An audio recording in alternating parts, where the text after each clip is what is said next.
Good day to you, sir, and to everyone. Let us start with a morning prayer. Dear God, we gather in this classroom today with open hearts and open minds. We come from different backgrounds and belief, but we are united in our quest for knowledge and understanding. We ask for guidance as we embark on this learning journey. May be we receptive to new ideas, respectful of differing viewpoints, and compassionate toward one another. Grant us the wisdom to ask questions, the courage to seek answers, and the patience to persevere in the face of challenges. Let this class be a place of growth, respect, and inclusivity. A pleasant morning to everyone and especially to you, sir. I hope you are all doing well today as well as I am. So, my name is Hilin Bercadero Compok, and in today's topic, my partner will be Roselyn Empanado. We are thrilled to have the opportunity to share our knowledge and insights with you today. So, I hope that this discussion will not only inform you but also will spark meaningful discussion and also a deep understanding in today's topic. So, our topic today will revolve around the topic of radiation pollution. So, without further ado, let us start with the first slide. Radiation pollution. So, do you know what Hiroshima, Nagasaki, and Chernobyl have in common? So, these are places that were exposed to a tremendous amount of radiation. Their inhabitants suffered the devastating effects of radiation, or those people that has lived in there suffered great effects of radiation, which up to this day or until now are still being experienced by the victims or their progeny. So let us go back to the first sentence or the first question that has indicated in the presentation. So, do you know what Hiroshima, Nagasaki, and Chernobyl have in common? So, Hiroshima and Nagasaki are both cities of Japan. So, we are referring to the incident that has happened on these specific places of Japan. So, it was referred as the atomic bombings during World War II. So to be specific, it was on August 6, 1945.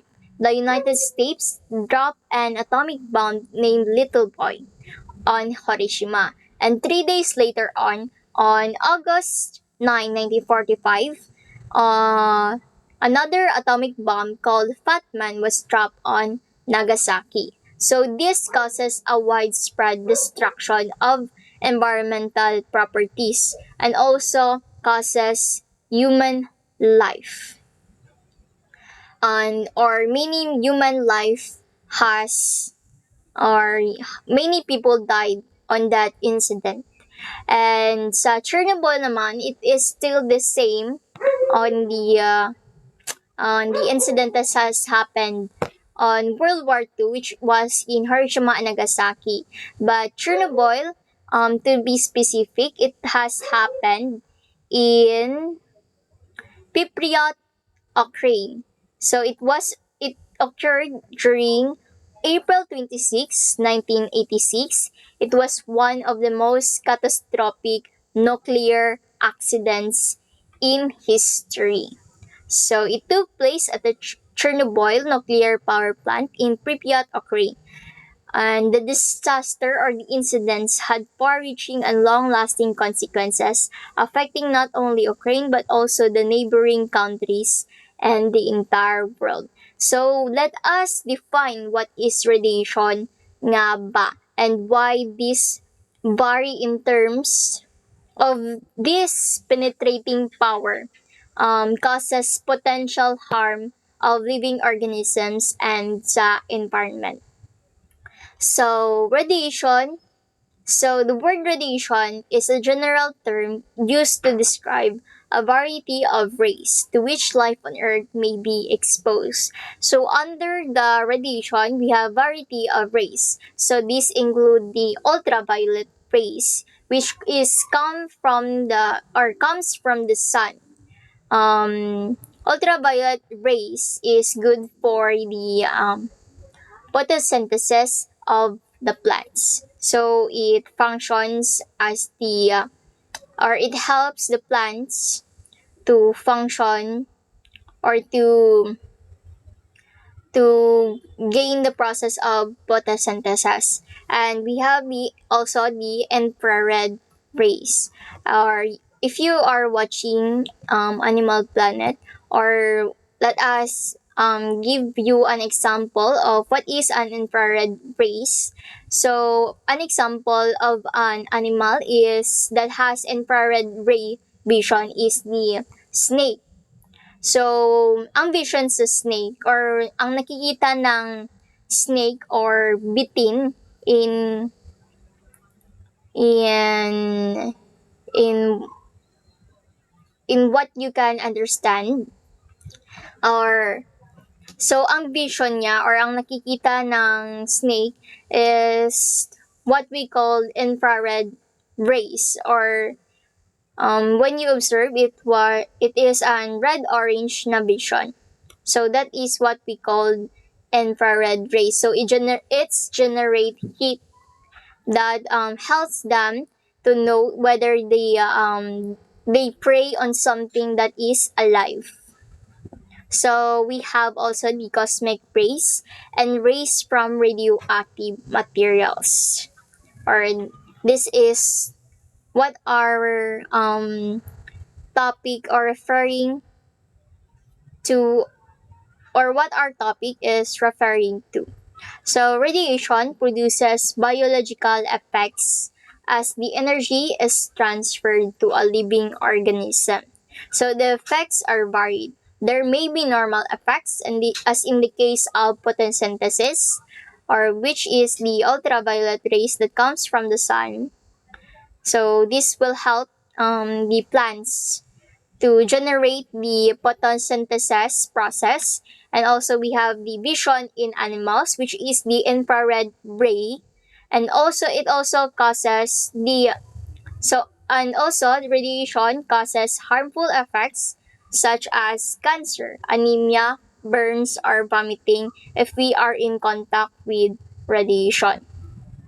So we have types of radiation. We have the alpha radiation, the beta radiation, and also the gamma radiation. So first off is the alpha radiation. So alpha particles have two protons and two neutrons. They have larger mass of all forms of radiation. So sila ang pinakadako na mass of all forms of radiation, of all forms of three types of radiation. So they are positively charged, meaning they are active. They can travel only a few centimeters in air. A thick sheet of paper can stop alpha radiation. So a paper can stop alpha radiation. So people can easily be shielded from them. Alpha particles can travel in the body by about 30 micrometers. This is about the thickness of 3 cells in tissues. They cannot penetrate the skin, but when they are inhaled or nalalanghap natin, they can damage the cells and their chromosomes. So when we are contact in this type of radiation, which is the alpha radiation, we can it is dangerous or it can damage our cells and the other and can gain health issues and or health effects. And the other type of radiation is the beta radiation. Beta particles are negatively charged particles emitted from nuclei. They are lighter than alpha particles, so meaning they are much more lesser than the alpha radiation. So they are capable of penetrating 1 millimeter lead plate. They can also travel up to 8 meters or 27 feet in air. However, in tissue, they can only travel up to 1 centimeter. They can cause skin cancer and eye cataract. So when we are in contact with beta radiation, we it might causes us skin cancer and also eye cataract that is common on many people. And also we have the gamma radiation, or the last one. It is a high energy form of radiation. So gamma rays do not have mass and charge. They are emitted by nuclei after a nucleus has ejected an alpha or beta particle. So these rays can travel hundreds of meters in the air. They can easily penetrate the body, and some can even penetrate lead or walls of cement. So, alpha, beta, and gamma radiation are known as ionizing radiation, which has the capacity to form ions in the body tissues. It is these ions that bring damage to the tissues. So, these three, the alpha, beta, and gamma radiation, are known as ionizing radiation, which has the potential to form ions in the body tissues, or these ions causes damage to the tissues or our skin when in contact with this type of radiation. So, what about X-rays po? X-rays do not originate from naturally occurring unstable nuclei. It means that they are produced they are not produced or naturally produced, but they are human made. They are produced in X-ray machines. So X-rays behave like gamma rays or gamma radiation, but have much more lesser energy.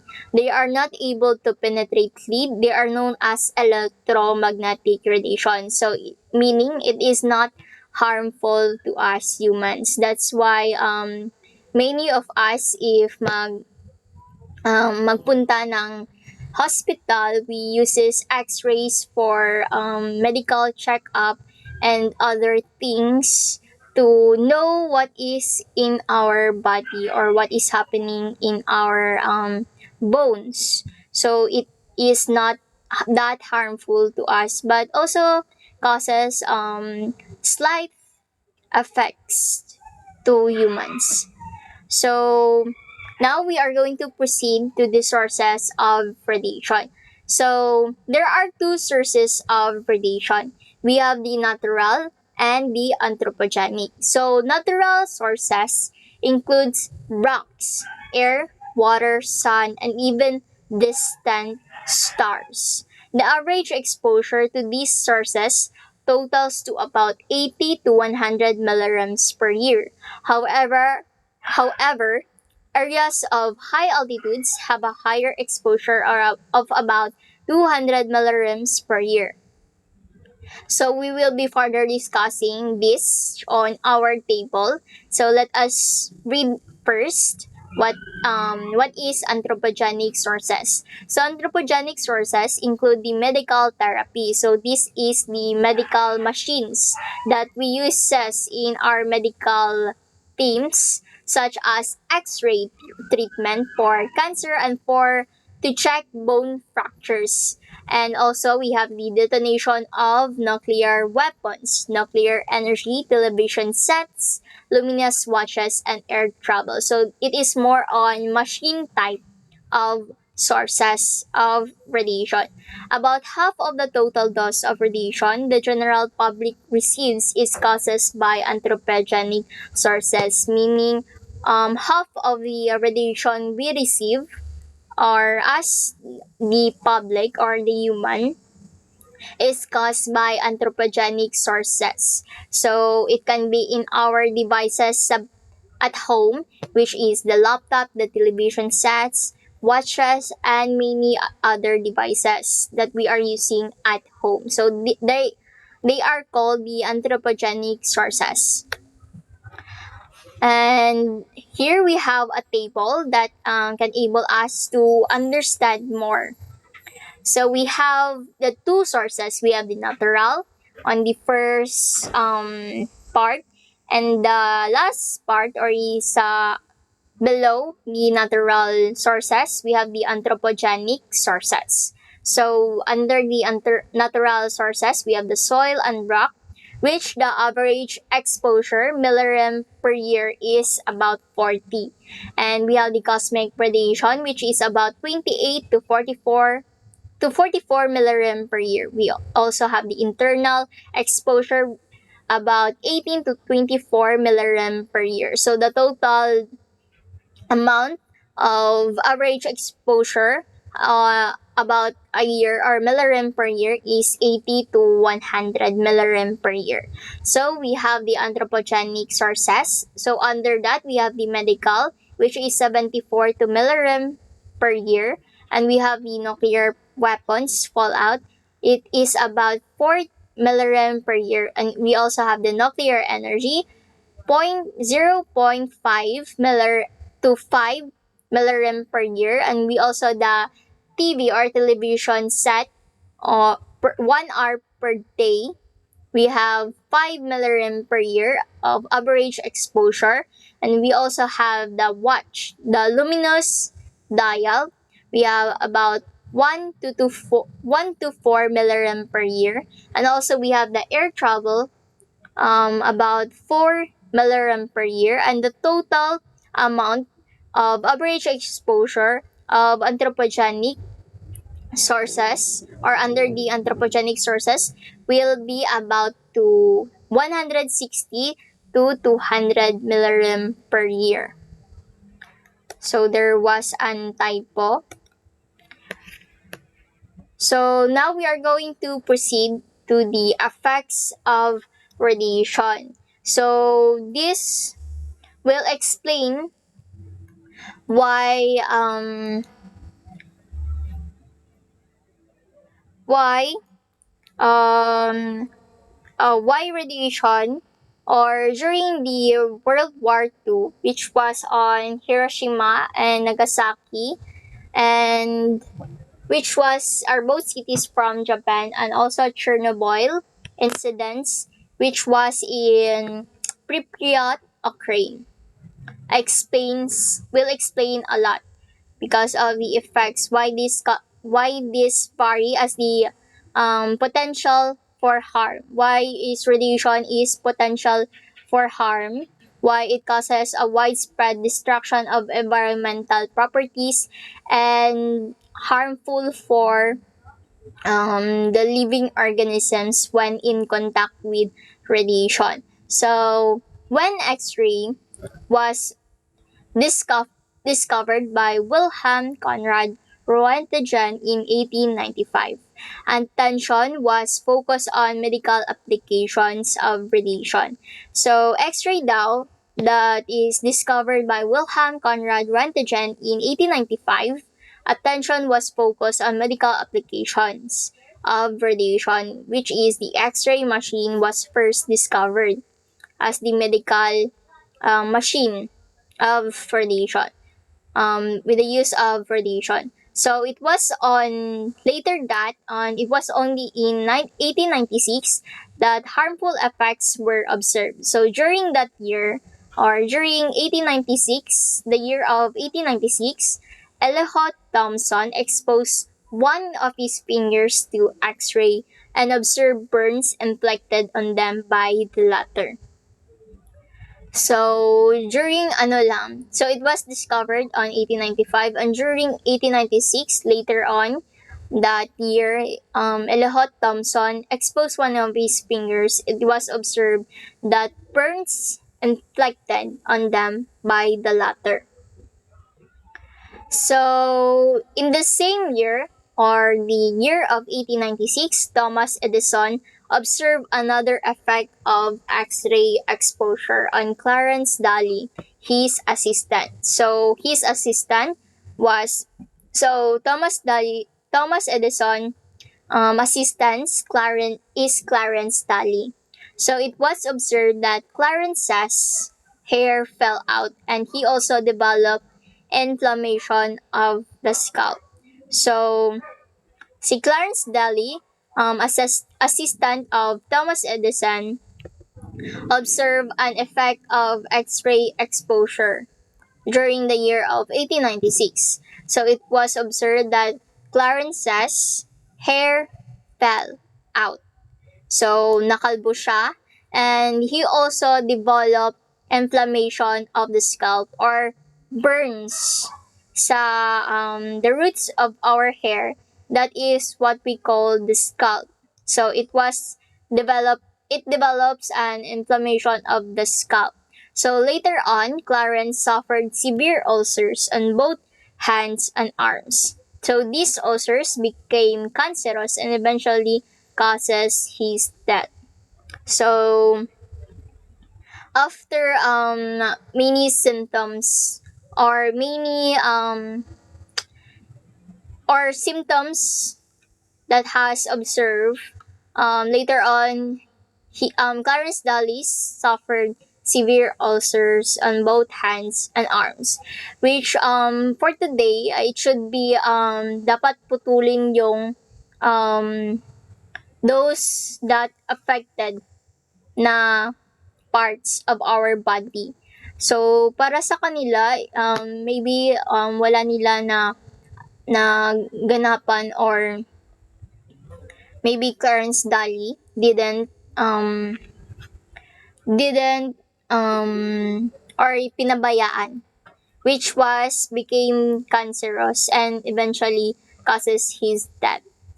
So usually that type of situation dapat is yung affected affected na parts of our body should be putulan, so it will not spread on our health furthermore on our other parts of our body. So in 1906, Pierre Curie observed that the harmful effect of radioactive materials. He noted that parts of the body can be burned due to radiation exposure. So in 1925, many women became of anemia and developed bone cancer due to exposure of paint containing radium. In 1948, when the first bomb was dropped on Hiroshima, which was in Japan, many people were harmed and killed by neutron radiation. So those atomic bomb is not your regular bomb. So it contains many chemical substances that later on um, causes harmful effects to living organisms or humans, or later on, more deaths occurred due to radioactive radiation. From 1957 to 1962, the United States conducted several atomic bomb tests in Nevada. Military men and civilians working at the test sites developed disorders like cancer, heart disease, and diabetes. So, from 1957 daw and to 1962, ang United States conducted several tests of atomic bombs sa Nevada. So, military men and civilians that work on that particular area or at the test sites developed disorders like cancer, heart disease, and diabetes. So just like what we discussed, so there are three types of radiation. We have the alpha, beta, and gamma radiation. In contact with, when we are in contact with those type of radiation or simply inhaled, we are going to develop disorders like skin cancers, and also affect our parts of other parts of the body, such as heart disease and diabetes. So in April 1986, four nuclear reactors in Chernobyl, Ukraine.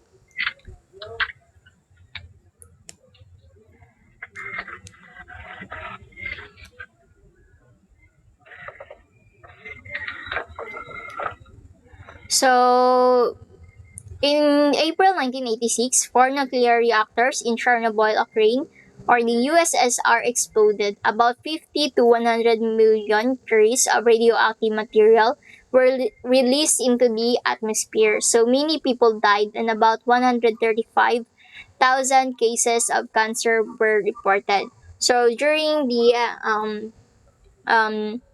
Chernobyl incidents in, to be specific, in a place of occurring or the country of occurring, and four nuclear reactors or USSR exploded, which about 52 million curies of radioactive materials were active and released into the atmosphere. So, when inhaled or in contact with the harmful effects of radioactive or those chemical substances, it will causes it